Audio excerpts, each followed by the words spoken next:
Buenas noches. A continuación vamos a realizar la defensa de la actividad práctico-experimental para la materia de microeconomía de la carrera de contabilidad y auditoría a distancia del segundo ciclo paralelo A. La primera pregunta nos dice que si Brasil produce etanol a partir de azúcar y a tierra empleada para el cultivo de azúcar puede utilizarse para producir cultivos alimenticios, supongo que las posibilidades de producción del etanol y cultivos alimenticios de Brasil son las siguientes. El etanol se produce por barriles por día en las siguientes cantidades. Y también tenemos los cultivos alimenticios que podrían producirse en las mismas parcelas en donde se cultiva el azúcar para producir el etanol en toneladas por día en las siguientes cantidades. Nos muestra entonces aquí la tablita. Tenemos que 70 cultivos de etanol, si producimos 70 cultivos de etanol tenemos 0 cultivos alimenticios. Al producir 64 tenemos 1, 54 tenemos 2, 40 tenemos 3, 22 4 y si no producimos ningún cultivo de etanol vamos a producir 5 cultivos alimenticios. ¿Cómo reflejamos estos datos? Vamos a reflejar estos datos en la gráfica de la frontera de probabilidades de producción, que es la que nos pide en la segunda pregunta que tracemos. Entonces, en el eje de las X hemos trazado los cultivos alimenticios en toneladas por día, mientras que hemos trazado en el eje de las Y la producción de barriles de etanol. Entonces aquí podemos observar lo que había explicado anteriormente, que si producimos 70 barriles de etanol no tendremos ninguna producción de cultivos alimenticios. Al bajar esta cantidad de producción a 64 vamos a tener 1 tonelada de cultivos alimenticios y así sucesivamente con todos los datos. Entonces aquí vamos a poder generar la curva de la frontera de probabilidades de producción. La siguiente pregunta nos dice que si Brasil produce 40 barriles de etanol por día, ¿cuánto alimento se debe producir para lograr una producción eficiente? Entonces, la producción eficiente la logramos igual identificando los valores dentro de la curva dentro de la frontera de probabilidades de producción. Entonces, nosotros identificamos que al momento de producir 40 barriles de etanol al día, para tener una producción eficiente vamos a poder producir 3 toneladas de cultivos alimenticios. Este es el valor que está sobre la curva, entonces es el valor que identificamos como el valor eficiente de producción. Luego, ¿por qué Brasil enfrenta un intercambio de la frontera de probabilidades de producción? Brasil enfrenta un intercambio de la frontera de probabilidades de producción porque existe un límite en lo que se puede producir y en lo que no se puede producir.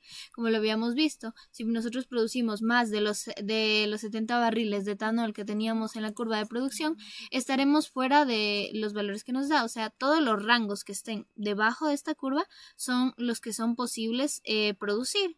Pero si nosotros excedemos estos, no se va a poder cumplir porque, por ejemplo, una vez que ya tenemos 70 barriles de etanol no podemos producir ningún cultivo alimenticio. Entonces, si nosotros queremos pasar 80, no va a ser posible porque no vamos a cumplir con las exigencias. Es ahí donde también se refleja la escasez dentro de esta frontera de probabilidades de producción, ya que aquí también identificamos que existen valores que sí podemos cumplir y valores que no podemos cumplir. Entonces ahí estamos reflejando que va a existir una escasez al momento de que nosotros queramos tener más producción, tanto de cultivos alimenticios como de barriles de etanol. Luego nos dice que si Brasil aumenta la producción de etanol de 40 a 54 barriles por día, ¿cuál es el costo de oportunidad del etanol adicional? Entonces, aumentar la producción del etanol de 40 a 54 barriles significa que se producirá 40 barriles adicionales, los cuales tendrán un costo de 1 tonelada de cultivos alimenticios. Es decir, si nosotros queremos producir 14 barriles adicionales de etanol, vamos a tener que sacrificar 1 tonelada de cultivos alimenticios. Igualmente nos dice que si Brasil aumenta su producción de cultivos alimenticios de 2 a 3 toneladas por día, ¿cuál es el costo de oportunidad del alimento adicional? Es la misma relación que tenemos, entonces si nosotros pasamos de una producción de 2 a 3 toneladas de cultivos alimenticios, significa que se aumenta 1 tonelada de lo que nosotros vamos a producir. Es decir, que nosotros vamos a tener, para poder producir 1 tonelada más de cultivos alimenticios, tendremos que dejar de producir 14 barriles de etanol por día.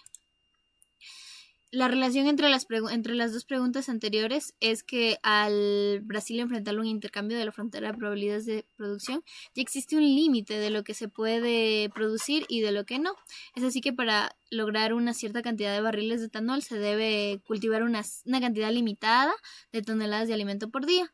Y con este intercambio se va a lograr una producción. creándose un margen entre lo que sí y lo que no se puede producir, ya que como lo había mencionado, no podemos exceder estos valores debido a que ya no tendremos, o sea, va a ser imposible la producción tanto de barriles de etanol como de toneladas de alimentos. ¿Enfrenta Brasil un costo de oportunidad creciente del etanol? ¿Qué características de la frontera de probabilidades de producción que trazó ilustra el costo de oportunidad creciente? Sí, efectivamente Brasil enfrenta un costo de oportunidades creciente del etanol. Esto se ve reflejado en la gráfica que teníamos de la frontera de probabilidades de producción, ya que la gráfica, como lo habíamos visto, es una gráfica cóncava. Aquí podemos observar que la gráfica es cóncava, que sí tiene un costo de oportunidad creciente, ya que a medida que Brasil produce más cultivos alimenticios, debe dejar de producir ciertas cantidades de etanol, y mientras más cultivos alimenticios se quiera producir, más cantidad de etanol va a tener que dejar de producir. Luego tenemos un segundo ejercicio que nos pide que grafiquemos la curva de demanda y la de oferta en una sola gráfica cuando tenemos aquí el precio y la cantidad demandada para una empresa de venta de lentes de contacto. Entonces nosotros tenemos el precio de cada uno de los lentes de contacto que tendremos y la cantidad demandada de cada uno de estos. También vamos a tener en los datos la cantidad ofrecida de cada uno de estos. Es decir, que cuando el precio es 0, se demanda nosotros vamos a tener una demanda de 160 lentes de contacto y vamos a ofrecer simplemente 70. Al aumentar el precio a 5, vamos a aumentar vamos a disminuir la cantidad demandada, pero aumentar la cantidad ofrecida. Entonces, mientras el precio va bajando, vamos a ir aumentando la cantidad ofrecida, pero vamos a ir reduciendo la cantidad demandada. Esto lo podemos ver reflejado. Esto lo vamos a poder ver reflejado en las curvas de oferta y demanda. Entonces aquí vamos a tener el precio de los productos y vamos a ir trazando las curvas de oferta. Entonces aquí tenemos la oferta que vamos a ir viendo de acuerdo a cómo va variando el precio.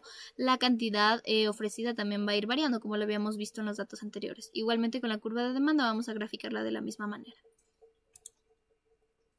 Aquí nos pregunta que cuál es la cantidad de equilibrio para el mercado de lentes de contacto. La cantidad de equilibrio para el mercado de lentes de contacto es de 100. ¿Por qué? Porque nosotros tenemos un equilibrio justamente en el punto donde las dos curvas intersecten. Es decir, que si tenemos un precio de 30, la curva de oferta va a tener 100 cantidades ofrecidas y se van a demandar 100 cantidades. Entonces aquí llegamos a un equilibrio porque la cantidad de demanda como la de oferta va a ser la misma.